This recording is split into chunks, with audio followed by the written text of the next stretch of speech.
होली की जो प्रक्रिया है उसकी जैन धर्म में कोई मान्यता नहीं। वो तो लोगों ने भाव के आवेग में होली खेले मुनिराज जैसी बातों को व्यवहार में ला दिया है। ये कहना था मुनिश्री प्रमाण सागर जी महाराज का विश्व विख्यात कार्यक्रम शंका समाधान में। हमारे शास्त्रों में बसंतोत्सव का उल्लेख आता है। राजा महाराजा भी बसंत के दिनों में उत्सव मनाने के लिए जाया करते थे। तो इस तरीके से अगर हम देखते हैं तो इसे एक लोक पर्व के रूप में देखा जा सकता है। धार्मिक दृष्टि से जैन धर्म में इस होली का सीधा कोई संबंध नहीं। हम लोगों की अष्टानिका होती है। 8 दिन तक हम भक्ति में सराबोर होते हैं और अष्टानिका का पर्व पूर्णिमा के साथ संपन्न होता है। ये 8 दिन बहुत पावन होते हैं।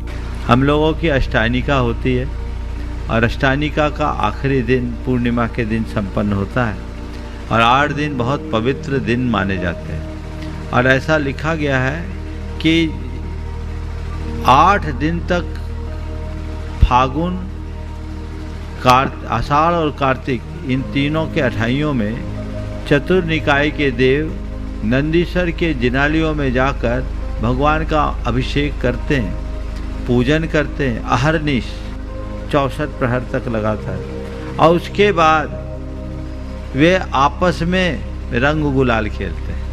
जैन समाज और परंपरा से कैसे होली का त्योहार जुड़ता चला गया, ये भी मुनिश्री प्रमाण सागर जी महाराज ने बताया।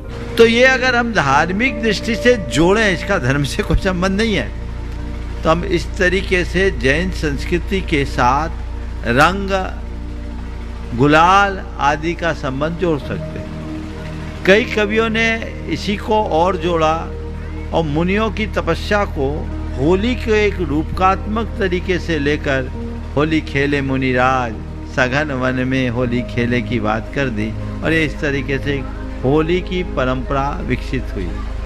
पर कुल मिलाकर मैं कह सकता हूँ कि होली में जिस तरीके से होलिका का दहन होता है, अग्नि जलाई जाती है, उसका जैन परंपरा में प्रहलाद और भक्त प्रहलाद और होलिका के साथ जैन धर्म का सीधा कोई संबंध नहीं है। उसे उसी कथा और उसी मान्यता के अनुसार देखनी चाहिए। व्यवहारिक रूप से जैन समाज इस लोक पर्व में सम्मिलित हो, इसमें कोई बुराई नहीं है।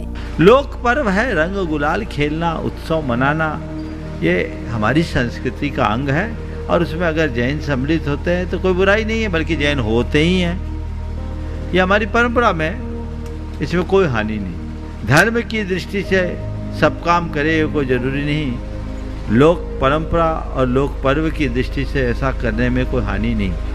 मुनिवर ने आगे ये भी कहा कि होली बिल्कुल प्राकृतिक होनी चाहिए। ये जो केमिकल रंगों से होली मनाना घातक है। होली होनी चाहिए एकदम प्राकृतिक। वर्तमान में होली के रंग थोड़े से विकृत होने लगे और उस होली में अनेक प्रकार की विकृति आ गई।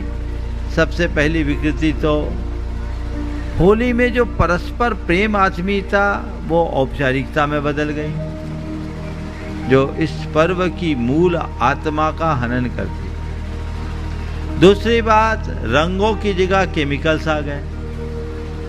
अभी आप देखो कितने टेसू फूले, सेमर फूले, रंग बिरंगे पुष्प प्रकृति खेली। कायदे से उन पुष्पों के रंग से रंग खेलना चाहिए। हर्बल पूरे शरीर को और चमक पैदा कर दे, नुकसानदेह नहीं हो।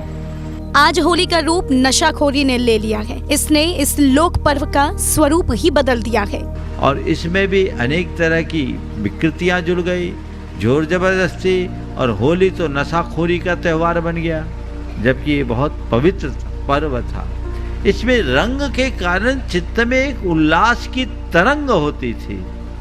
आज वह सब खत्म हो गया और उसका स्थान नशाखोरी ने ले लिया।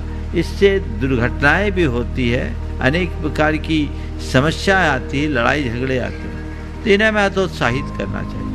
दूसरी बात, इस तरह के केमिकल वाले रंगों के कारण कई जगह तो पानी की भी समस्या आने लगी है। कई विचारक इस तरह की कहने लगे और पर उसमें अतियाँ होती, लोग पर्व मनाने का ही निषेध करते हैं। इस तरह से अगर हम पर्वों को मनाने का निषेध करने लगेंगे तो हमारी सांस्कृतिक पहचान खत्म हो जाएगी। मैं कहता हूँ हमारे जितने भी धार्मिक, सांस्कृतिक या लौकिक पर्व है उनको मनाना चाहिए, उसमें भारत की आत्मा दिखती। हमारा दायित्व है कि हम त्योहार के नाम पर फैली विकृतियों को दूर करें, ऐसी होली खेलें जो सबके दिलों को खोल दे। मनाए लेकिन उसकी विकृतियों को दूर करें, इस तरीके से करें कि हमारी धार्मिक सामाजिक मान्यताएं भी पूरी हो और हमारे पर्यावरण पर भी, बाहरी और भीतरी पर्यावरण पर भी उसका कोई दुष्प्रभाव न पड़े। ये पहल अगर लोग करे तो इससे अच्छी बात कोई नहीं होगी। मैं तमाम युवाओं से कहता हूं कि भारत के पर्व को भारतीयता के अनुरूप करो, उसके मूल स्वरूप के साथ करो, ताकि किसी भी प्रकार की विकृतियां ना आए। आप ऐसी होली खेलें जो सबके हृदय को खोल दे और किसी के सेहत पर किसी प्रकार का दुष्प्रभाव न पड़े।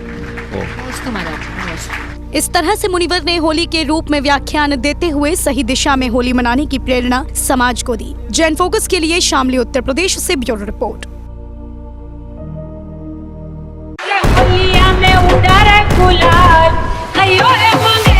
जैन फोकस परिवार की ओर से आप सभी को होली की हार्दिक शुभकामनाएं।